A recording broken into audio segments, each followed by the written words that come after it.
Hey everyone, as promised, this is a race to 7 8-ball, myself versus my good friend and league partner Matt. At the time of this video, my Fargo was about 645, 643, something like that.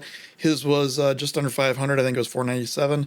So I gave him 3 games on the wire. You'll see the score as we updated throughout the match. Standard BCA 8-ball rules. He won the coin flip on the break, which he always does because I never call anything other than heads and he never calls anything other than tails, and I apparently can't learn a lesson here. Do want to get some disclaimers out of the way. These are my standard excuses. So we played a set. It was Hill, and then we went away for lunch, and then we did some instruction. I worked on some pattern play and stuff with him, and I hadn't shot in about 2 hours. And it was freezing cold in the basement, and there's my excuses out of the way.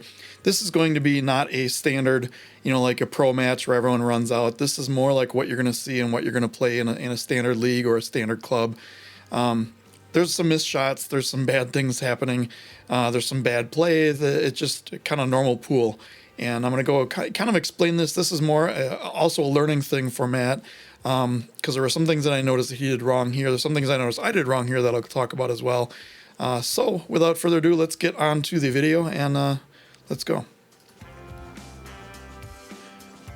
All right, Matt is breaking here since he won the coin flip. I do not have sound on because there's a lot of talking and things that we do throughout that it didn't really come in too well because of where the microphone is on the camera and things like that. So what I'll probably do is put either just me talking or maybe some background music behind me. We are using the Teom Max rack. It's actually pretty nice for a template rack. So let's get going here. Looks like he's probably going to take stripes. And I'm actually leaving the room to go get some water. And this is my secret camera chest to see if he moves anything around or cheats on me. No, actually, I trust him 100%. He would never do that. He's probably going to take a little bit of time. We talked about pattern play and picking out problem spots on the table and things like that. There's really no problems here. It's just a matter of where to start with. The only real shot on solids would be maybe the 7 in the side, maybe the 4 if it goes past the 13, but the easiest shot and the really the straightforward one is the 14 in the side.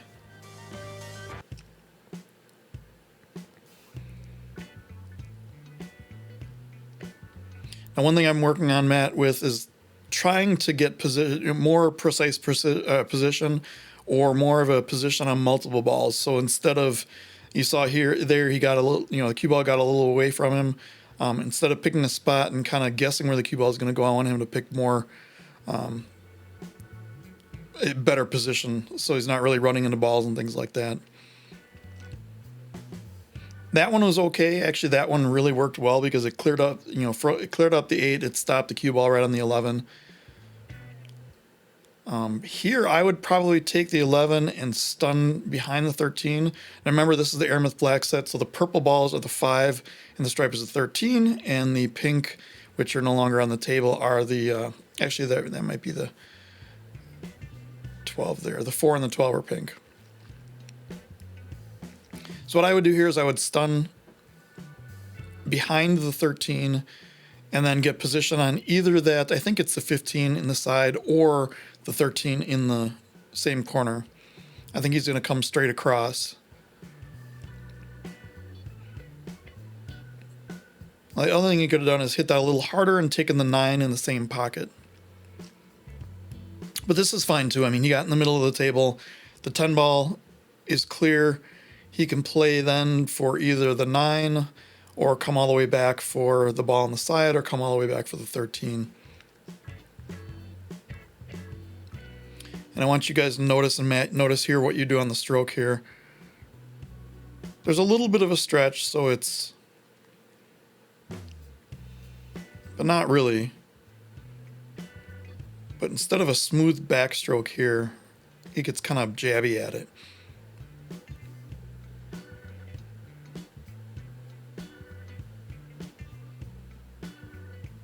Kind of just maybe tightened up the grip a little bit, which will affect the aim. Hard to say exactly what happened there. But that's what I meant when there's some misses that shouldn't have been misses.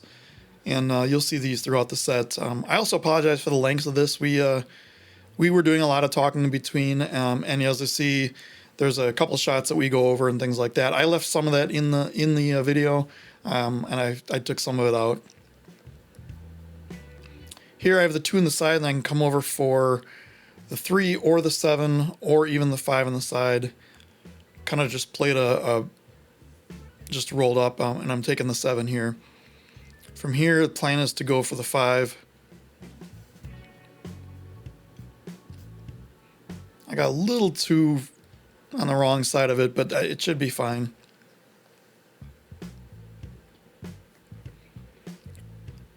Might have looked at taking the 3 first and then the 5 just to get the 3 out of the way.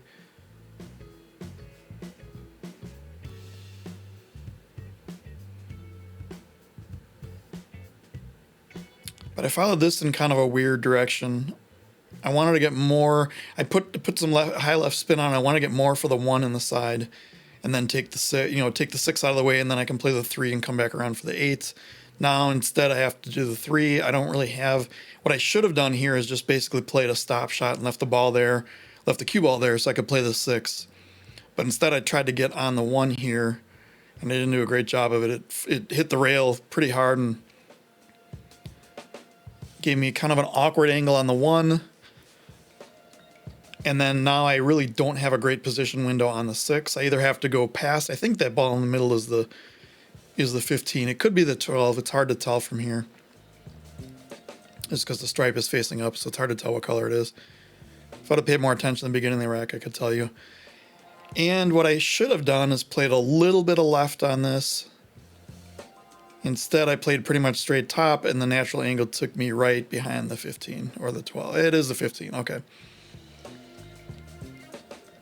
So now I have a really hard, this is not an easy kick at all. Do the 13's cutting off to the left rail, the 8's cutting off, going maybe 2 rails behind it. So I have to kind of play to this right long rail. I'm trying to hit it to make it. I should have probably hit it just to hit the ball and then brought the cue ball down to the rail, and I missed here. So I gave Matt ball in hand, 4 balls and the 8 ball left on the table. Technically should be an easy run out here. As I said, so we went to lunch and we had a giant amounts of barbecue, which was awesome at the time, but turns out playing pool after eating several pounds of barbecue is probably not the best thing to do. I don't regret it though at all.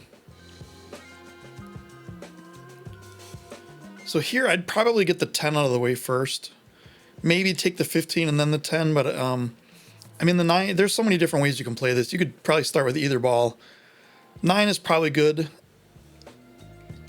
Now, Matt said something here that he didn't even really know what he was doing, and that's one thing we've been working on too, is make sure you have your plan set before you get down on the shot. Like if you're down on the shot and you're still looking around and trying to figure out where to leave the cue ball, you've made a mistake. You need to get back up on the shot, figure out where you're going. Then when you get down on the shot, all you should have to do is play the shot. Here he got stuck by the wall, so he has to grab the shorty cue. Shout out to Predator for making a somewhat expensive, I don't know, it's like a $220 cue, but it's a pretty decent short cue. It's weighed pretty well. I had a Kamui medium tip put on it. Now here I would play to follow off the rail, bounce off the rail to get an angle on the 10, and then play back for the 15. He kind of poked at it. If you see the cue flew up in the air, he kind of poked at it, and I mean, he got a really good angle on it. So this should be pretty much just draw with lower left, back out to. You could play it a couple different ways for the 15 in the upper right corner, or the 15 in that right side. If you draw straight back, you could even play the 15 in the left corner. There's a lot of places you could play this. Notice how weird his bridge is here. I'm not sure if he should have bridged here or bridged in front of the 15. But as a result, now the pockets on this table are pretty tight, as I've talked about. They're essentially Diamond Pro cut. I mean, they're not tight for pro standards. They're tight for an amateur pool table standard. They're 4.5-inch pockets, but they're also diamond rubber, which is harder and harder to, it's easier to bobble a ball. Now here, I don't have a shot in the 6 at all. There's a possibility. I mean, it looks like you might be able to cut it in, but it's really the cue ball so close, it doesn't go. There's a possibility of playing it off the 8, but then the tangent line of the 8 is headed right towards that corner. I don't want to take that risk. So what I want to do here is I want to clip the 8 or clip the 6 with some left spin and try to play it down, basically right on the right to the left of the first diamond on the bottom rail. And I hit it a little too hard and gave him the 10 ball. But I did put the 6 in front of the 8, so there's no pocket for the 8 right now unless you get below it, like the cue ball where it is now, or the cue ball a little bit further over to go up to either corner pocket.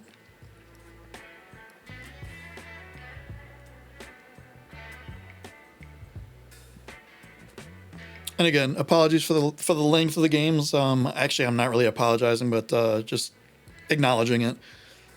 We are talking a bit, as you could probably see our mouths moving. You won't be able to hear what we're saying, but and one thing I'm stressing with Matt is just take your time. Like, we don't want to make you into a slow shooter, but there's no reason to run around the table and shoot as fast as you can. If you take an extra 30 seconds here or there, it's really not going to matter. So here, probably just straight top, come out. It was a little light. I would have played it to more in line, like if you look at the line between the spot and the 15 right now. So move it over maybe another 6 inches, and then you can draw straight back to get to the bottom rail. Now he's in a rough spot here because if you draw straight back, it's going to the left. If you play it in the upper right and draw straight back, you're going to be going down to the left, kind of where his chalk is. You won't have a shot. So he tried to go to the upper left, and I don't think the cue ball did what he thought it was going to do. He would have needed to hit this way harder than this, which sacrifices being able to make it. Now, the other thing he could have done here is play safe.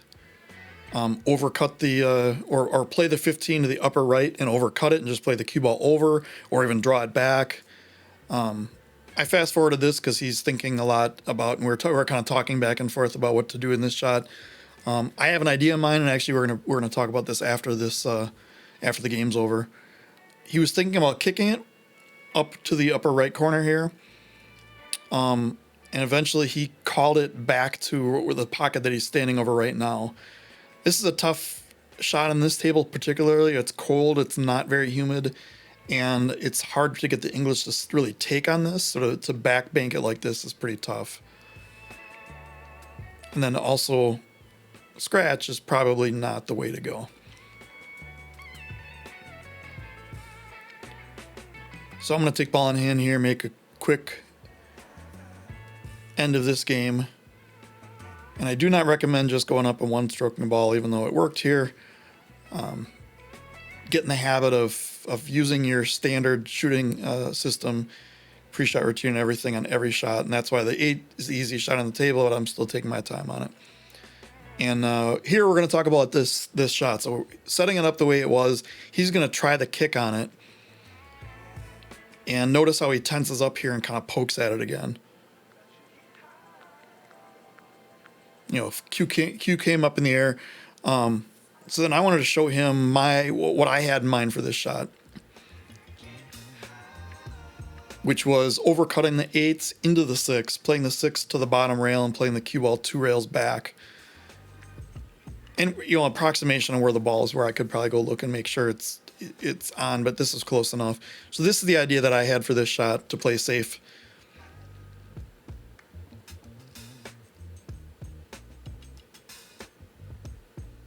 And there's really, it's a tough cut. It's a tough bank. But as it is, 1-0, and it's my break.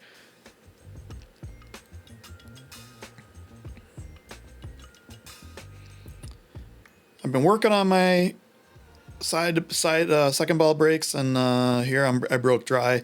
I noticed on the 8-foot table, I think 7-foot table might be a little bit better. 8-foot table and 9-foot table, it's hard to make that ball without putting a little bit more draw and bottom on it. But I did, I did set up the table pretty nicely. Everything's open. Almost everything has a pocket. There's no two balls touching each other. It's a matter of really how to get started here. I would have liked to take solids here, but of course there's no shot on solids. It's either the 11 or the 12 that he has to take to start,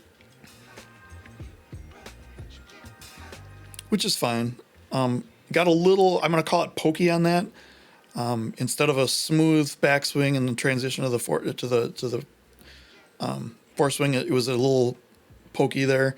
Now I am not an instructor. I have had lessons from some great instructors. Jerry Brysath and Mark Wilson are the two top instructors I've had lessons with, and I can pick up on things and help where I can. But just I am not a certified. I might be certifiable. I'm not a certified instructor.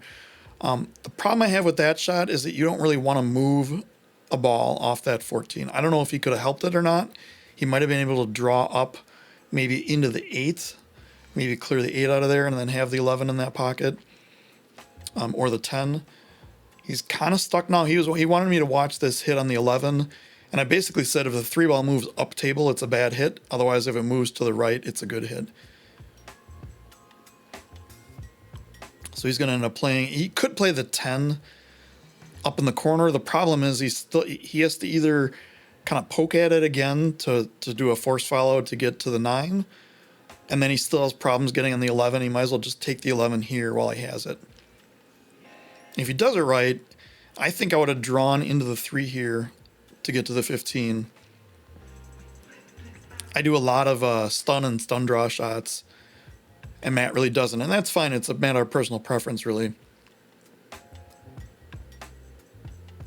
But we're kind of talking back and forth. He wanted to take the 10, but then I think I might have said, well, if you take the 10, then you still have to get on the 11, and you're on the 11 already. So why, as all the commentators quote what Buddy Hall used to say, why make position when you already have position? So take the 11 here, reevaluate for the next shot.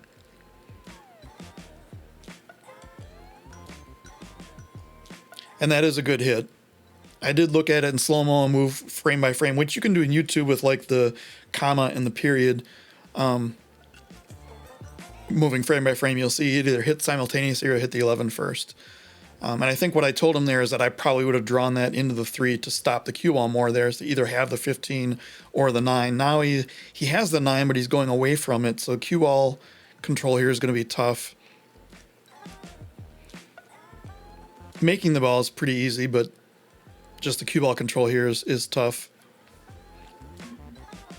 If he can miss all those balls, he can get on the backside of either the 10 up in the upper right or maybe in the lower right. And he ended up missing the shot.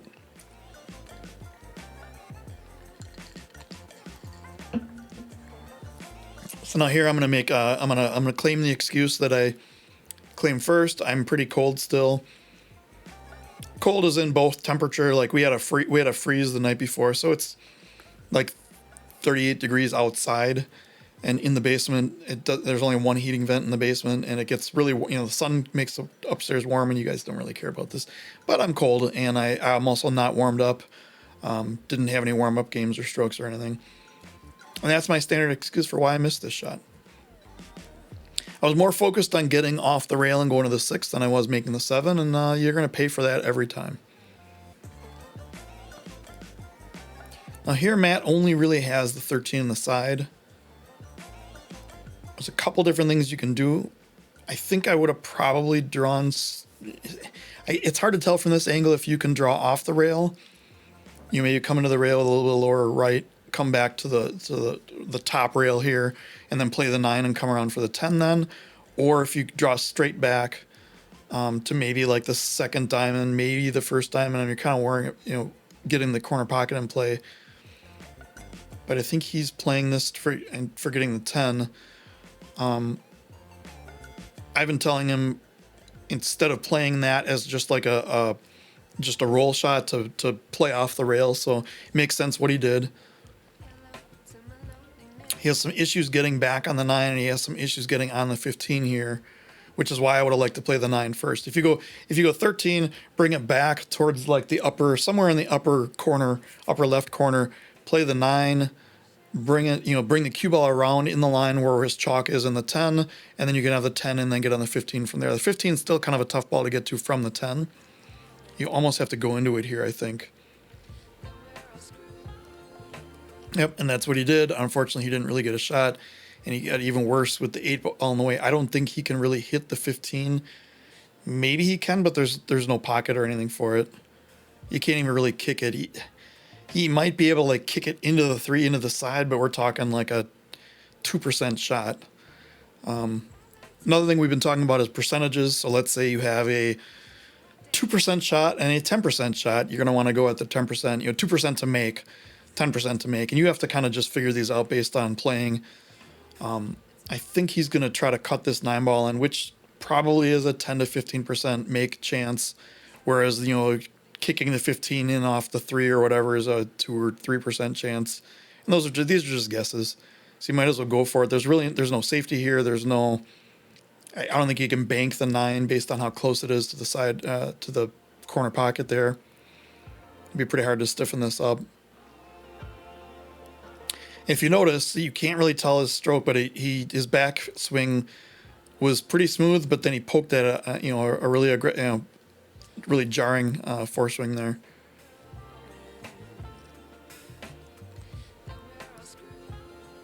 So here everything's pretty much just, there's like a 4 or 5 stop shots right in a row.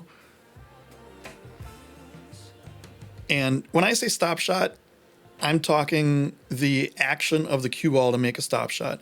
A lot of times I'll say stop shot and the ball will move around, but I'm actually hitting it with the intention, with the same motion that I would hit a stop shot with, slight stun or slight slow draw, and then just the cue ball kind of glides over an inch or 2 one way or another. That one I wanted to play down to the rail and come back up just because I didn't have a real good stop shot type angle on it. Here I just need to get down to the 6. I could go 4-3-6. There's a number of things I could do here. And I think that's what I think I was playing for the 6, but then since I got so good on the 3, I think I'm just going to take the 3 here.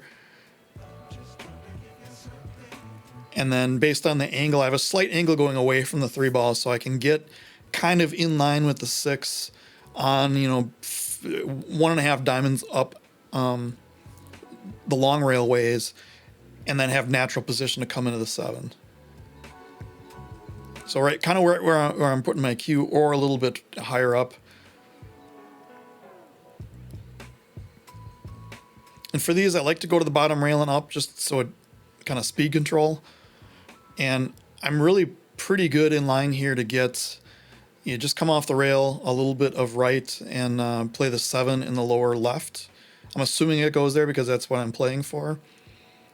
Instead, I butchered both the shot and the leave. I kind of had the leave okay. I could have just played like a stun there and played the 4 and the 8 right there, but I think I was focused a little bit more on the cue ball, and we're blaming barbecue on that one. If you think I'm going to have an excuse for every shot, you may be right. Here, I would really just play like a straight top. Bring the cue ball off the bottom rail and in line to the 15 up in the upper left, just with either a stop shot or a little bit of drawback, and the 8 in the lower right. That's pretty much exactly what it came a little bit too high on the 15, but it's still, now you're in the kind of the natural angle where you can play some low left on it to kind of just bring it off the rail and pop it out a little bit. You don't have to hit this hard. Just kind of a smooth stroke through this, and the 8 is right there.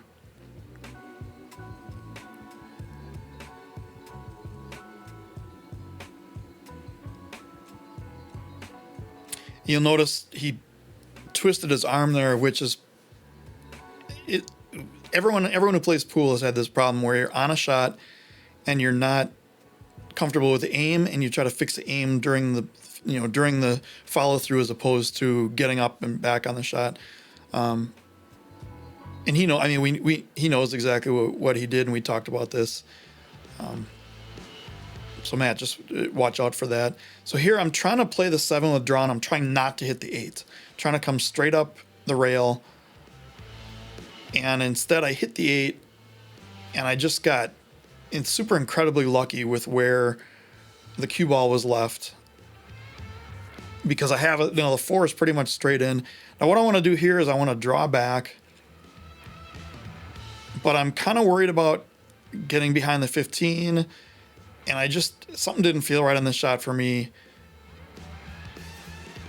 And I got perfect leave on the 6, and you noticed in the last 3 or 4 misses that I had, pretty much had decent position, and I missed the shot, and that's kind of standard. So Matt's kind of stuck here. He has a really super tough cut on the 15. If he makes it, he should have a shot on the 8.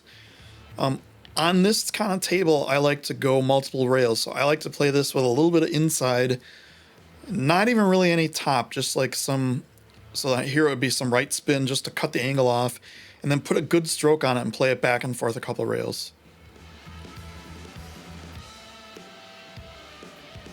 And you'll see he really, really poked at that one.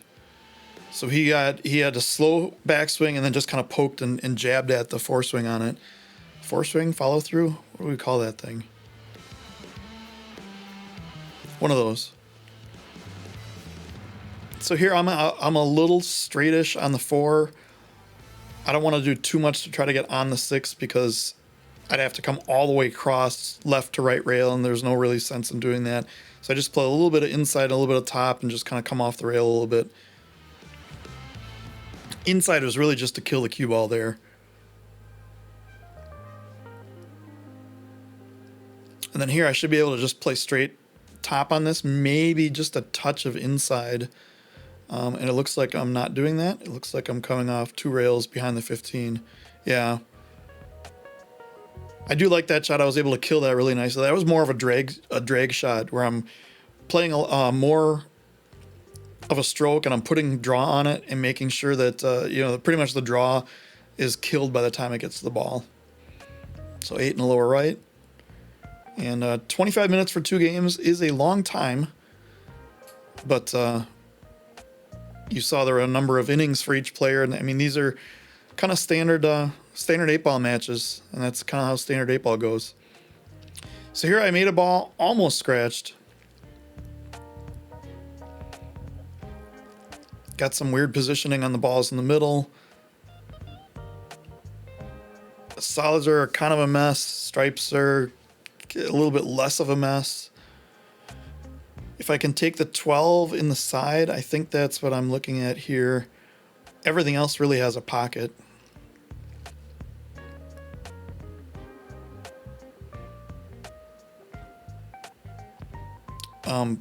The Teum, for those of you who haven't used the Teum Max Rack, who have used the Magic Rack, the standard black Magic Rack is about twice the thickness of this thing. It's really super light and super thin, and you don't really have to move it out of the way if you don't want to. I like to move it out of the way just for visuals, but if there's 2 balls like this, I'll wait until one is gone and then I'll move it.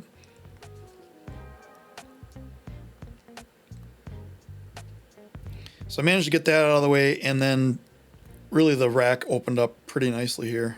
If I can get the rack out of the way off the 5-ball.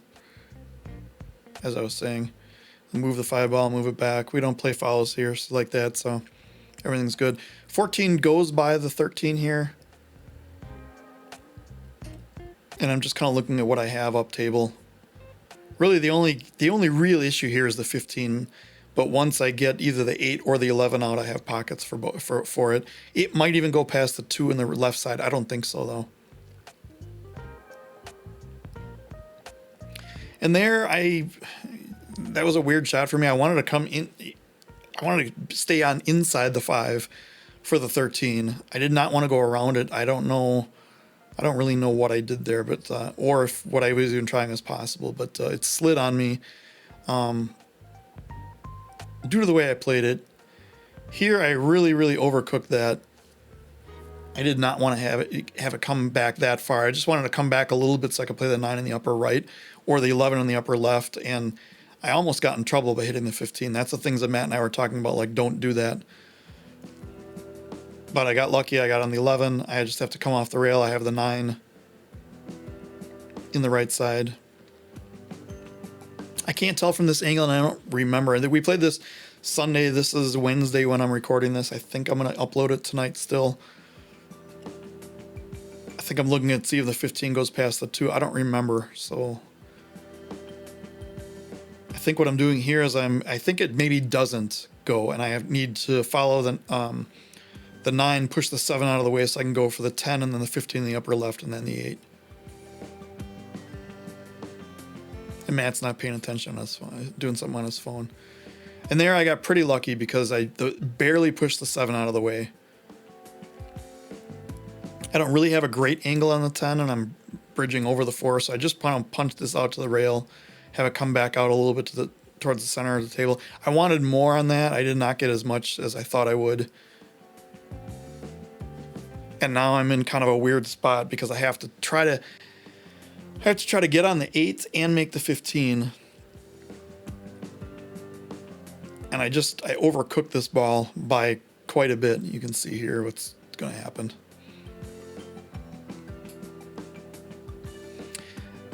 Now I didn't realize this at first. I hit the 2 ball, and that's why the cue ball moves so much. So when you're drawing off a ball, if you hit another ball, the spin is going to transfer, and the cue ball is going to almost accelerate off that ball. So that's why I came back. Notice I had a great shot on the 8, which is not where I wanted to go. I wanted to go just straight across. I wanted to stay between the side pocket and the 1, and then come over and not get stuck on the 7. And I just missed that ball badly. So Matt has a good layout here, but his first shot is tough. I think he has the 3. If he doesn't, he has the 2, and that's a tougher shot. Yeah, he does have the 3. So I shouldn't say it's tough. It's just, you have the full distance of the table. You haven't played a shot in the whole game, but he played that well. Probably didn't want to come back this far, but he's fine. He has the 5. We've been talking about not wanting to baby the shot. So when you decelerate through the stroke, or decelerate not through the stroke, however the case may be, you tend to underhit things, and your aim can come into play, and all sorts of problems can happen. But I'd rather have you, at least for now, have him overstroke the ball than understroke it.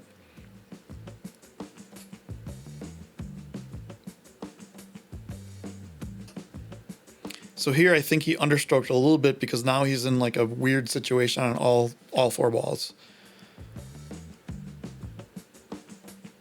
Sometimes in that shot you can play around the 7. Other times you can kind of wrap around the corner more to get towards a little bit more towards the middle. But now he has to play the 4 here. He could play the 2, but it's a tougher shot. And I think the 4 in the upper left and just do like a stun draw back to the rail to get on the 7 is probably the shot here.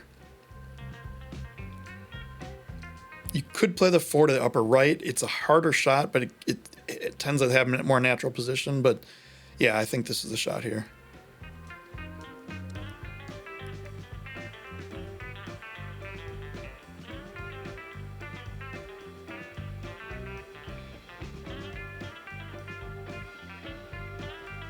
And he just hit a little bit more. Matt, after this game, don't remind me. I'll remind myself to mention something. So I'm laughing because this is one of the shots that I practiced a lot. So I put the cue ball basically in the jaws of the pocket. I put a ball in the center of the table, and I just try to spike it into the corner. I like doing this on the diamond or on the 9-foot Brunswick Gold Crowns, and I just caught the point coming into the pocket and missed it. Yeah, if you play this on a 9-foot Gold Crown, then the sound it makes hitting the back of the pocket. I mean, diamonds are obviously much better tables, but there's nothing like the sound of a ball hitting the back of the pocket on a Gold Crown. And I've locked him up on his 1 ball. There's no way the 1's going past the 15 there. I got lucky that it bobbled. A lot of times those balls will spit out. Like if you play on one of the new Predator tables, the Apexes, or the whatever the bar table is called, that ball will not stay in the pocket. It'll spit right out.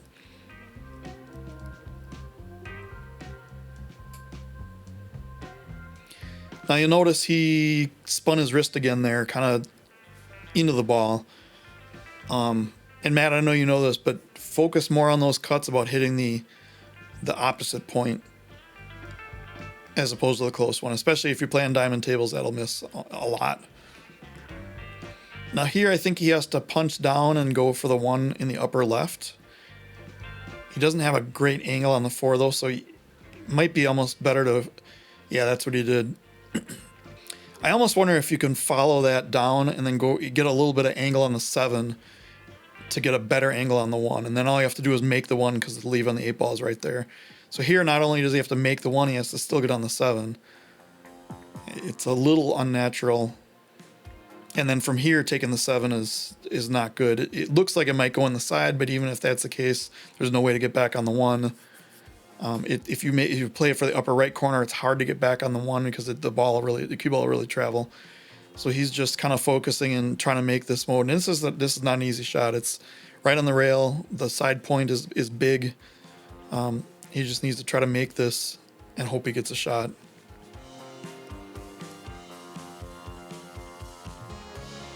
And he just overcut it, and probably the shot that he played before, that 2 ball, got in his head and he realized that he undercut that one. So he just overcut that a little bit. He didn't miss it by much. And he had perfect line on the 7 and the 8 was right there. So now I basically have to play just the 15 and the 8, and their pockets are pretty obvious. Matt, what I was going to say, when you got down on that shot before, rewind this video and look at the 2 ball, I think it was. Your head was moving a lot as you were setting up. As you're doing your practice strokes and you're just setting up and things, your head and your body were moving. Try to keep your head still. It was still on the follow through and on the shot itself, but while you're setting up, it was moving around quite a bit. All right, so I made a ball. Everything's spread out pretty well. That rack may or may not have been a little crooked, but I'll take it since I made a ball. Looking at the layout here, I think you got to go with solids because of the 14 and the 12. And the fact there's no, well, I guess you could play the 13 for stripes, but there's no real good way to get the 12. There's a good way to get 1 ball out of there with the 9 ball. You can maybe play off the 9 on the side and get 1 ball out, but it's hard to get both.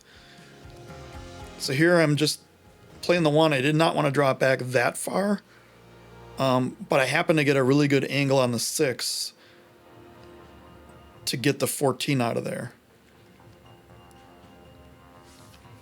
And I think, if I remember correctly, I tried to get everything out of this shot. Tried to hit the 14 into the 12. Instead, I hit the 6 off the 2, which I was not planning on doing.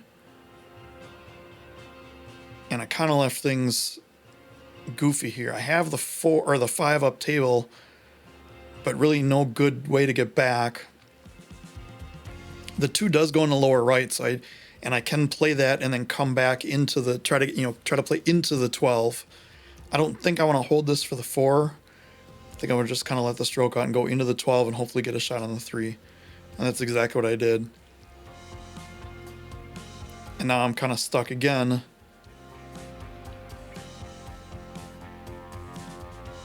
I think I still have the 5 here.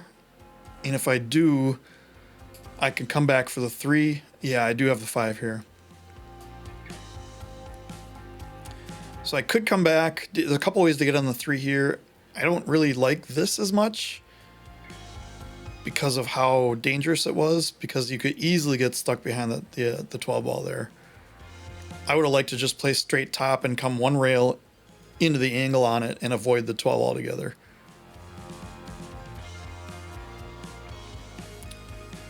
The 7, I think I'm pointing out that the 7 goes in both upper corners.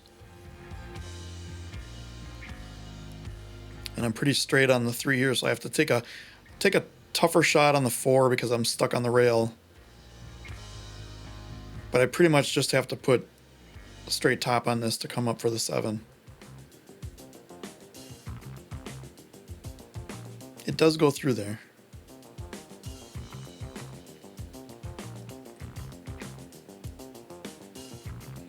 This is a tough shot on this table because the rails are really bouncy, the cloth is really fast. So I killed a little bit with a little bit of outside, and I got pretty good on the 7. And the 8 does go on the side, so I'm just basically going to stun this up a little bit.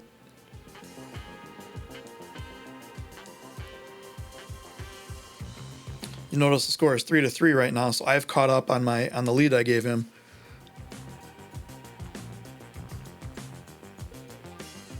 And yeah, I just stun that back a little bit. I have the 8 in the side. Probably have to take the extension off my cue. If anyone knows how to remove a poured concrete foundation and move it out 6 inches to either side, let me know. And that is my first break and run of the match. And I am up 4-3.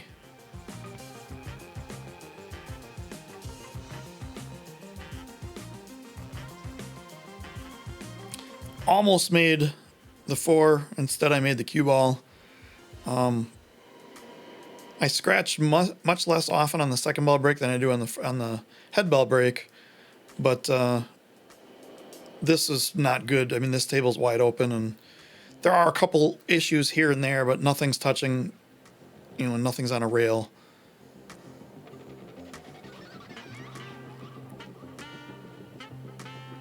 It's really kind of a matter of preference. I probably go for solids just because of the 5 and the 2 and the 14 and the 12 are kind of blocked there. If you wanted to take stripes, you could play the 11 or play the 12 right now.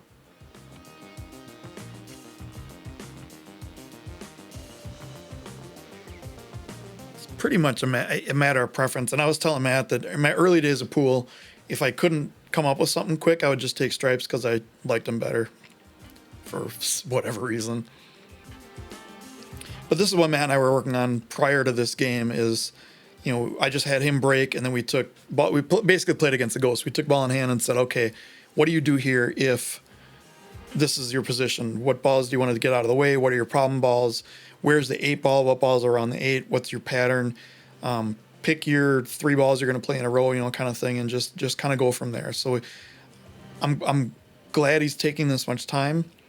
You guys may not like it, and I'm babbling and trying to kill time here, but this is actually what you need to be doing if you're playing competitive 8-ball here. You really need to take your time. Don't just play the easiest shot. I know a lot of people take ball in hand and just take the 4-ball because it's the easiest shot on the table, but I like this. I like him getting the 7 and getting on the 1 because the 1 ball is really the 1 ball that's in the middle of nowhere. You can get on it a number of different ways, but with all the stripes in the way, I kind of like doing that. I would have hit it more towards the middle of the pocket, so I want to just brush off the pocket for him here. And on the 1, there's a number of things he can do. He can either go forward and play for the 2. He can come back 2 rails, play for the 4. It's going to be a matter of preference here. He decided to go forward, play for the 2. And he also has a window on the 4 if for some reason he doesn't like the angle on the 2. Now the 4 is kind of a weird ball. It's right on the point, right on the rail, and he has to figure out how to play position off of it. Playing position off of balls that are stuck in the corner like that is sometimes difficult. What I would probably do is play the 2 to follow it all the way down to the bottom rail, assuming he has that angle here, and I think he does. And then play the 4 and spin it up for like the 6 and either the 3 or the 6 on the side. I think that works really well. Now, I'm not giving him this level of hints or guidance as we play because it's a match and it's officially on Salado, and I help move my rankings up maybe 1 point. But we did talk about a number of things during this. But for the most part, I wanted to see if he could figure it out.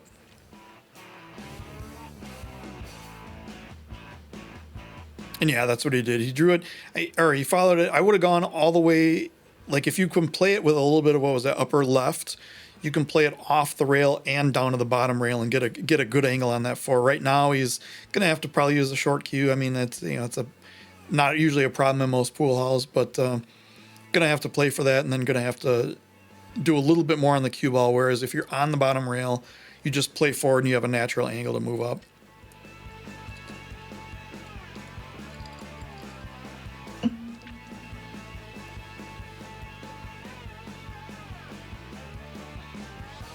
Here, I think he's lamenting and having to play the short cue.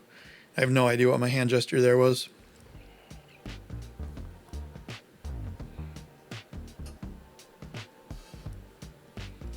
Thanks to those of you who have stayed with us this time, this long through it.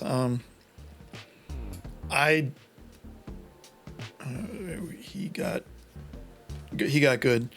And that's why I like to go on the bottom rail, because you can control that cue ball a little bit more. When he was that far off, it was going to spin away on him and almost lose control. But now I think he can play the 6 and just follow it a little bit. Or if he has the 5 now, that might be better.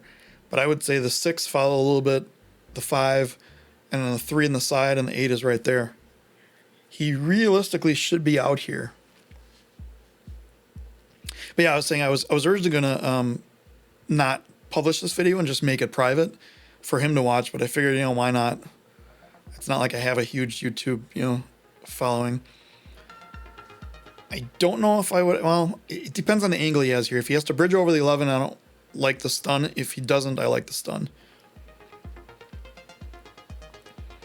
I would have liked to follow it a little bit more to make sure I didn't have to bridge over the 11. You kind of have the 8 in the way a little bit. And I think that's maybe what he's talking about. If you follow it a little bit, you have a little bit better angle on the 5 then you just follow it a little bit closer.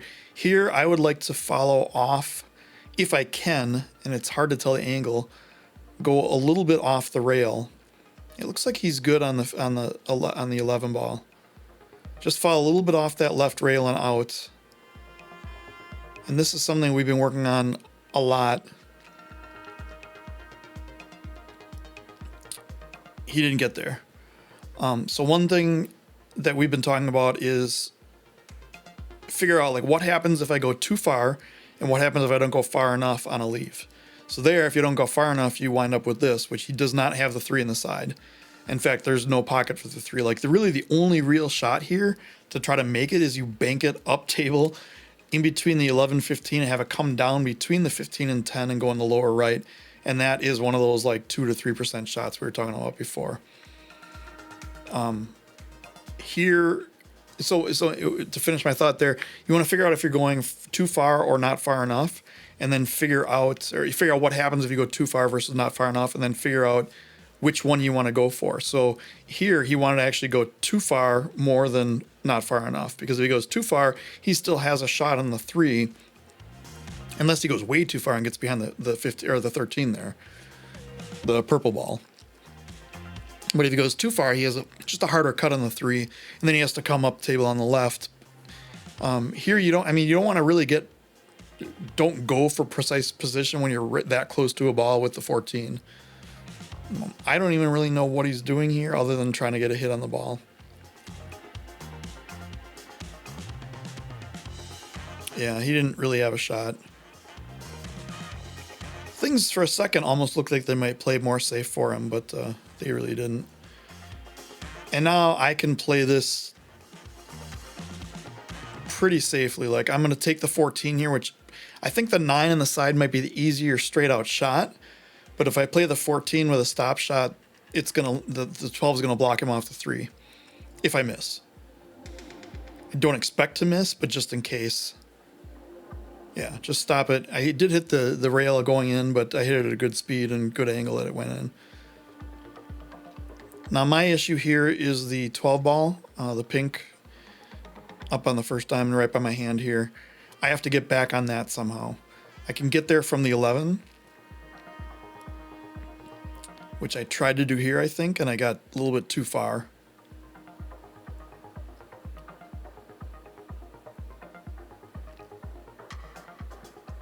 I could take the 11 and then go on the rail and play the 12 up table. I don't really like that either. Actually, that might be what I'm doing though. I grabbed the short cue, so I think that's what I'm going for here.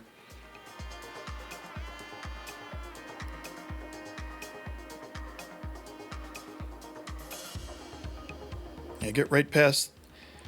I got too much angle, so I don't know if I'm going to take this or not. I can go for it, and he does not have a pocket for the 3 if I miss. But I just decided to play it this way. Have to grab my other extension out of my case. I play with the 3-inch extension on. It's a Predator. It's a 9K2 Azurite Q. And I also have the 8-inch extension for shots like this. And here I can play, yeah, real tight position. I just wanted to clear the 8-ball there. And again, if I miss, he has no shot. But now I can play the 12 off the rail, and then I bounce out for either the 10 or the 15, depending on which looks, you know, the best at the angle that I get.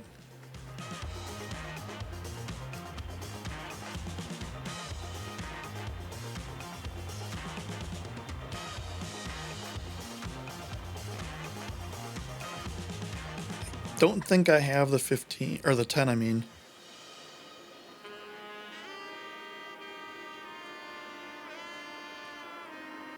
There's yeah, I'm looking at a couple, how best to get on the 10 ball here. Assuming I don't have the 10. If I had the 10, I'd just take it and stun over to the right a little bit and play the 15, but I don't. So I'm going to play this. I think I'm playing this 2 rails around, trying not to hit the 8-ball. And if you notice, I decelerated that on that stroke very badly. And as a result, didn't get anywhere near the position I wanted. Now, granted, he doesn't have a great shot if I would have missed that, but that should be a shot I should never miss, and that position window I should never really miss that either. Getting between the 8 and the 3 there is a pretty big window to get on. So now I have to cut this ball with a pretty tight angle. I clipped the 8 in, which helped. Or I clipped the 8 on the way out, which helped, and now I can just play the 8 in the side. And just to be safe, play the cube all the way down to the bottom rail. In case I miss, but I have a good feeling this one's going down.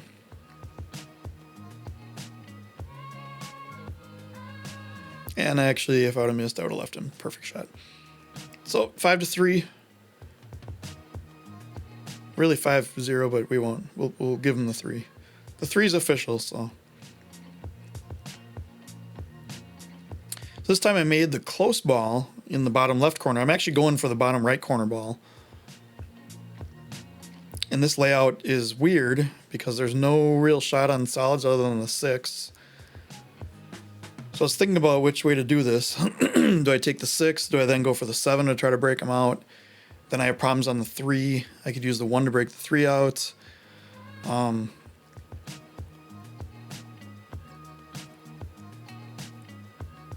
like a lot of this. The 13 does go. So if I can get on the right side of the 13, like right there where I put my cue, if I can get in that line, not only can I make the 13, I can break the 2 out from the 10 ball, and then the 10 goes. So I'm taking stripes here. Trying to get on that 13 right away, or maybe not. No, I was trying to get on the 9 to get on the 13, but I drew too far back by maybe 1.5 inches on the 9, and now I can't really get on the 13. I can't hold it there.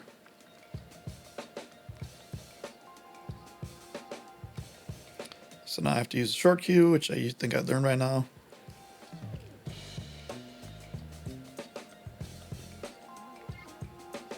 And I'm trying to figure out if I can hold that angle, and I can't. I shouldn't even try this. I should just play right around the rack and go for like the 11 in the side or something. When I say right around the stack there. So 3 rail leave, right rail, bottom rail, left rail, and back out to the middle of the table. I keep going over here and looking at it to see if I can get on the angle, and I know I can't. I could jack up and draw this right into the 2 ball, but I think I looked at that and I realized that I wouldn't really have a shot because I would be stuck maybe on top of the 2 ball with the 10 ball going, you know, down towards the bottom rail. So I think I miscued that actually. Yeah, I miscued. So I tried to go all the way around like I said, and I ended up miscuing. Unfortunately for me, the 13 is clear to go in the side. You know, I say unfortunately because if I do it, I'm telling him where I wanted to go from there. I want to go all the way around and miscued on that. So, and I did kind of what he was doing, where I kind of poked at it and shot the cue up in the air. I say unfortunately because this is a really, really tight shot. It barely goes by the 2, and the side pockets on this table are not all that forgiving. Now I would have had been a good spot here had I made the ball, but instead I missed, and I kind of left I left things kind of open, but I don't know if he has a shot.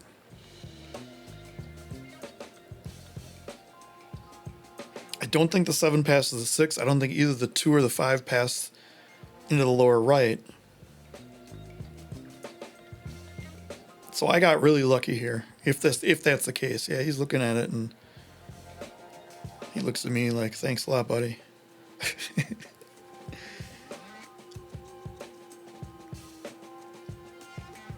What I'm explaining here is that when you do a follow shot, actually, Jeremy Jones said this in one of his broadcasts a couple of years ago, that when you're doing really any stroke, you're almost shooting down on the ball,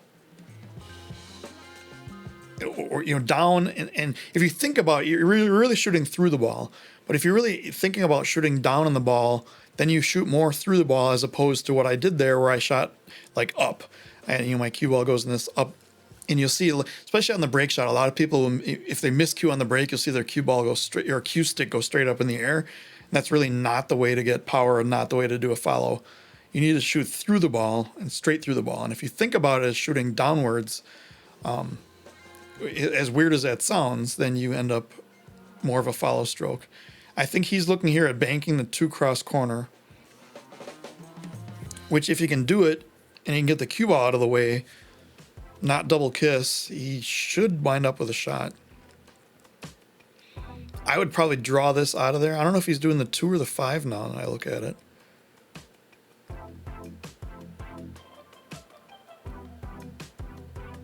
Oh, you know what? I know what he's doing.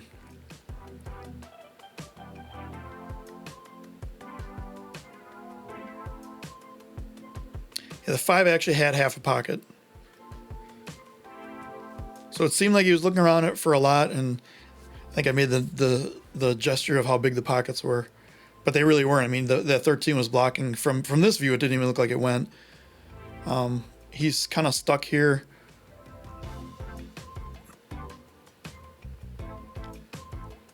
He has to play the 6, but the cue ball control here is going to be tough because he has to put he can't, I don't think he can hold, unless he goes into the 8 ball here, I don't think he can hold for the 1 on the side. So he kind of has to hit this and kind of hope he can get around those balls, maybe go between the 1 and the 14. Oh, and he hit the 8 and he got 1 on the side. So that was decent. I mean, it didn't really help him because he has no 3-ball shot. If he really wants to put something on the cue ball, he could come around, play the 1 on the side, come around with upper left, and play 3 rails down to a little bit where the cue ball is now, maybe a little bit closer down, and plays the 3 on the side. That's a really tough position window, though.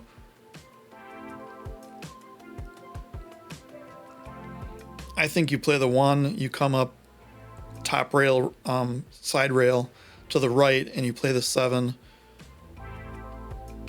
And then try to draw behind in between the 11 and the side pocket. That's tough too. I mean, 3 balls in a bad spot. There's really nothing in the way about it.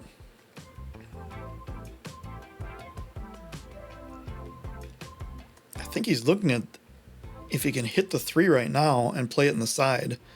And if he can, that might be the shot. Now it's going to hit the 8 ball, and the 8 has a chance to go in off the 7 down on the lower left. But if he can actually hit this 3 from here, that is a way to solve the 3. Yeah, he's going to do that. Otherwise, yeah, like I said, the position on it's not easy from there.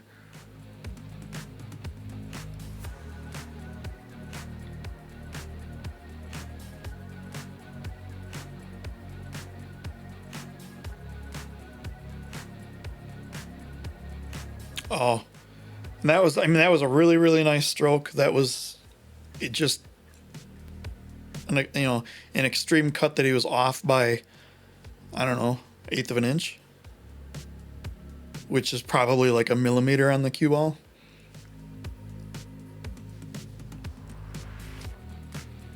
Can't really fault him for that. It was good to try to get that ball out of there, because otherwise he was stuck, and I still could make mine around it. So he was stuck on that. Now they're here. I was kind of haphazard on this leave because I didn't really get a great leave on the 14.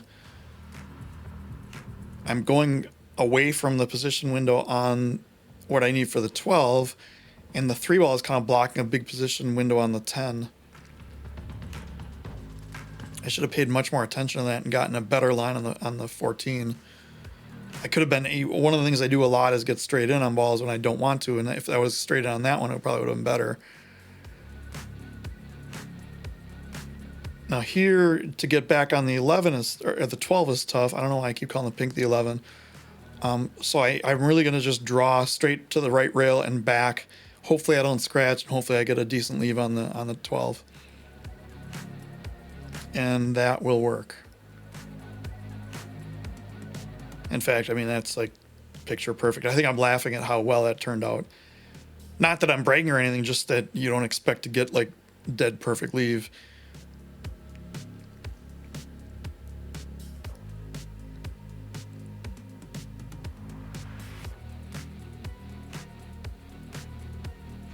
And I missed the 8 ball. And exactly, my facial reaction and my gestures, I don't know what happened there.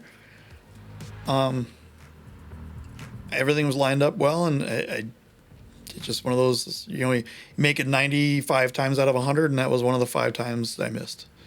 I mean, I got a great leave on it. I did what I needed to, so I don't really have an answer to that. It's just we'll call it a miss. I can blame it on the barbecue, but by now we're 5 games in, or we're on the 6th game, actually. Barbecue shouldn't be an issue anymore. It was really good, though. LD's in East Troy, Wisconsin, if you're ever there.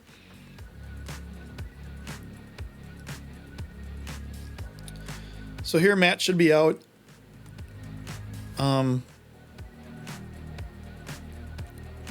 only issue here is the 2 does not go past the 8, so you got to play the 2 in the lower right or in one of the sides. If you play the 7 now, it's going to go into the 2. I don't know if I would do that. The problem is the 3 is going away from the... or it's going into the position, away from the position window.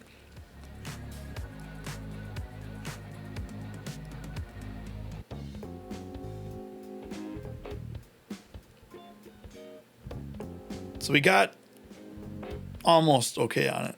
He was trying to go for the short side on the 2. I think I would have just taken my medicine there and gone straight up and down the table and tried to get on the 7. The only shot he has here is the combo. And there's no question about it. You don't want to try to bank the 7. I mean, again, this is percentages. Like banking the 7 would be, say, 30% shot, and the combo's 35, or whatever. You take the higher percentage shot. Combo's probably a little bit more. It looks like it's a little bit more straight. So let's say he's 50-50 to make the combo, and the bank is probably 35%. So you take the combo here, and you kind of hope you get a good shot on the 7, which you did. Now the issue is that if he plays the 7 with just a straight top ball, he goes right into the 8 ball, or he could go right into the 8 ball. So for me, I'm going to draw this to the left rail and out, almost like I did that 10 ball shot. Not really as much side spin, more straight draw, and it should come straight across that line and kind of back to where the 7 ball is right now. And you can tell this is annoying him because he just got on that weird angle where if he plays it straight, it's going to go right into the ball.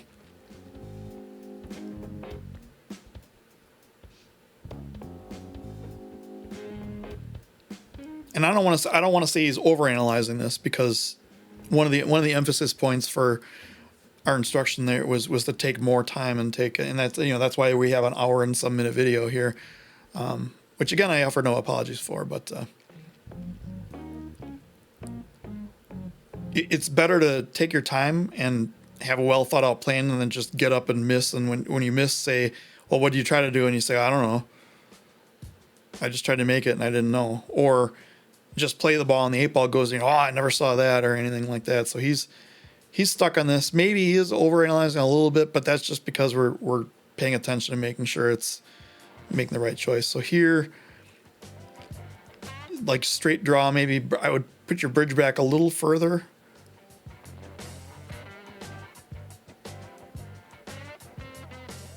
And yeah, he tried to kind of force it. You'll notice the end of the stroke there, he kind of poked through it.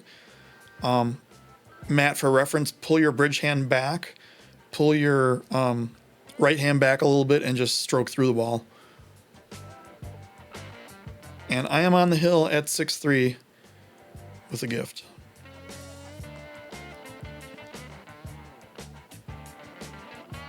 Which I do appreciate. I accept gifts of all kinds.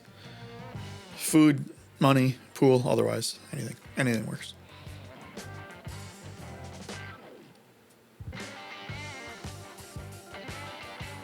So I did make the ball that I was going for. Cue ball isn't great.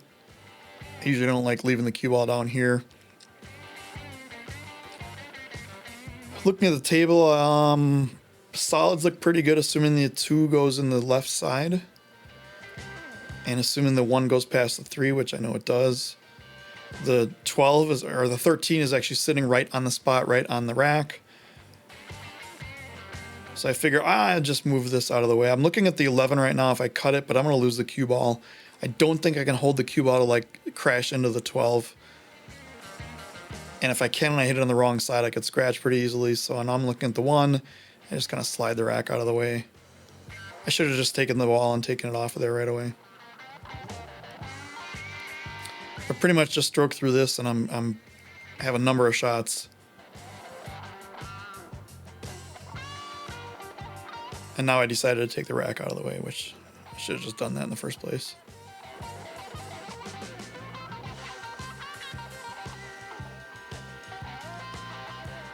So now I have the 7, I have the 6. I want to get the 6 out of there so I can clear the pocket for the 4. But I don't need to do it right away. So I could do like 7-6, come around for the 4. I could do 7, try to draw back, and maybe the 4 goes.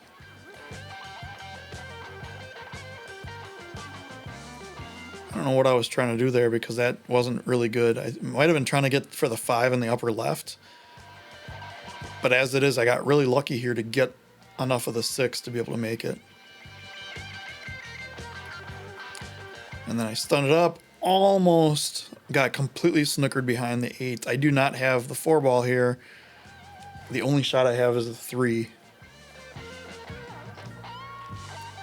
I don't know. I like I said, I was struggling in this session, and when you're cold and not warmed up and it just doesn't come together, you know, it's the mind of a pool player. You know, I'm on my C+ B- game here. So I'm cutting the 3 ball in.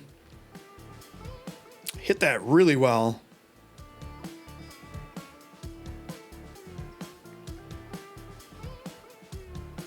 And now I can go 2, 4, 5, 8. I did this shot coming up.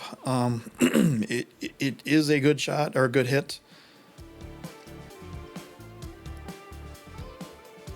I went frame by frame in the 2 ball move before the 12, so good hit there.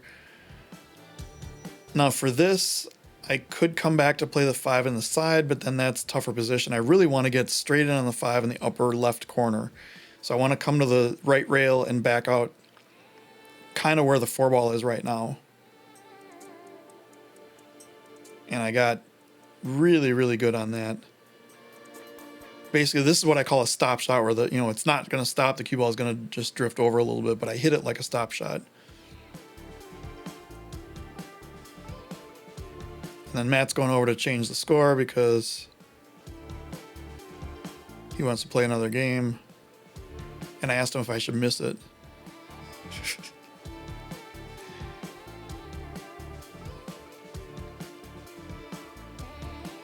And there we are. Second break and run of the match to take it. Break and run on the hill is always fun. Well, for me, not for the other guy. But so now I'm proving that it's 7-3. And there we have it. So, sorry for how long this video took, but let me know what you think. Matt, we can, feel free to comment on any of these shots or anything, and we can go over a lot of this stuff. But until next video, I don't know what I'm gonna do for the next video, so we'll figure it out. I haven't really been playing too many just standard videos where I'm uploading hundreds of these runouts and things. I might tackle 10 ball against the Ghost, which I know I won't do well at, so it's probably gonna be a loss, but I may post it anyway. See you later.